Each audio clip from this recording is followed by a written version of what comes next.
전도서 4장 1절에서 6절입니다. 키워드는 전도자의 탄식, 사람의 욕망, 신자의 열망입니다. 내가 다시 해 아래에서 행하는 모든 학대를 살펴보았도다. 보라, 학대받는 자들의 눈물이로다. 그들에게 위로자가 없도다. 그들을 학대하는 자들의 손에는 권세가 있으나 그들에게는 위로자가 없도다. 그러므로 나는 아직 살아있는 산자들보다 죽은 지 오랜 죽은 자들을 더 복되다 하였으며 이 둘보다도 아직 출생하지 아니하여 해 아래에서 행하는 악한 일을 보지 못한 자가 더 복되다 하였노라. 내가 또 본즉 사람이 모든 수고와 모든 재주로 말미암아 이웃에게 시기를 받으니 이것도 헛되어 바람을 잡는 것이로다. 우매자는 팔짱을 끼고 있으면서 자기의 몸만 축내는도다.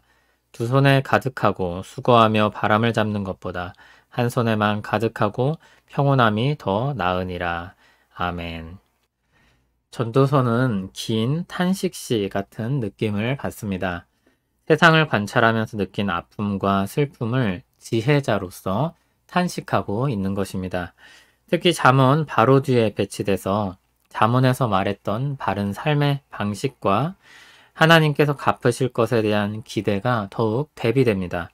잠언의 진리를 믿고 바라는 전도자이지만 대체 이 세상에는 불합리하고 불의한 일이 어찌 이렇게 많은가 질문을 던지지 않을 수 없는 것입니다.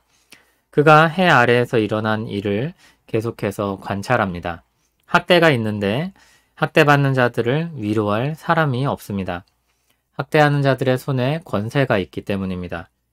그래서 전도자는 차라리 죽은 자가 복되다고까지 말합니다. 그보다 더 복된 사람은 태어나지 않아서 악한 일을 보지 못한 자라고까지도 말합니다. 또 무엇을 관찰합니까? 사람들이 수고하며 자기 재능을 사용하는데 그것이 이웃에게 시기를 받습니다. 한편 우매자는 열심을 내서 수고하지 않고 팔짱을 끼고 자기 몸만 축냅니다.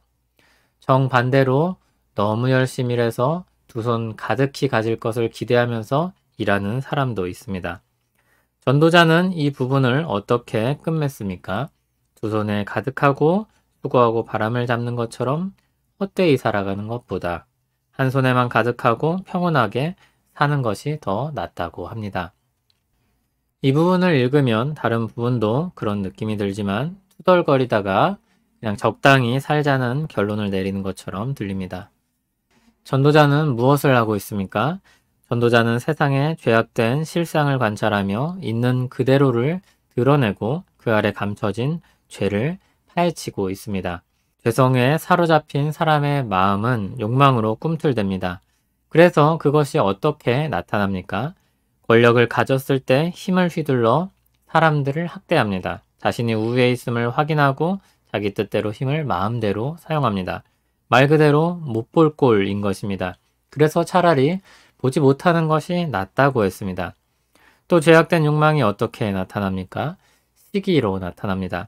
누군가 자신의 재능을 다해 수고하여 좋은 결과를 내면 기뻐할 일입니다. 그런데 사촌이 땅을 사면 배가 아프다는 말처럼 내가 가지지 못한 것을 누군가 가진 것으로 인해 미워합니다. 내 욕망은 채워지지 않았는데 내가 갖고 싶은 욕망을 채운 사람을 보기 싫어하는 것입니다. 또 욕망이 어떻게 나타나기도 합니까? 아예 얻을 수 없는 것으로부터 떠나자. 그래서 아무것도 안 하는 것입니다. 또는 그것을 얻기 위해 모든 것을 쏟아내자. 그래서 몸을 상하도록 일을 하는 것입니다. 전도자가 그런 생각을 따라갈 리가 없을 것입니다. 6절은 그 욕망과 집착으로부터 떠나 주어진 것을 적당히 만족하며 사는 것이 좋다고 했습니다. 문제는 죄에 사로잡힌 우리의 지나친 욕망인 것입니다. 전도자가 뜨뜻미지근하게 들리게 자꾸 말합니다. 경계를 긋고 이 정도만 하자고 합니다. 그러나 그 경계는 하나님 아래 서는 것이며 우리 욕망으로부터 떠나려는 것임을 생각해야 합니다. 욕망은 학대하는 자처럼 타인을 해치기도 하고 수고한 것 때문에 시기를 받는 것처럼 자신이 해함을 받게도 만들고 우매자처럼 스스로를 갉아먹게도 합니다.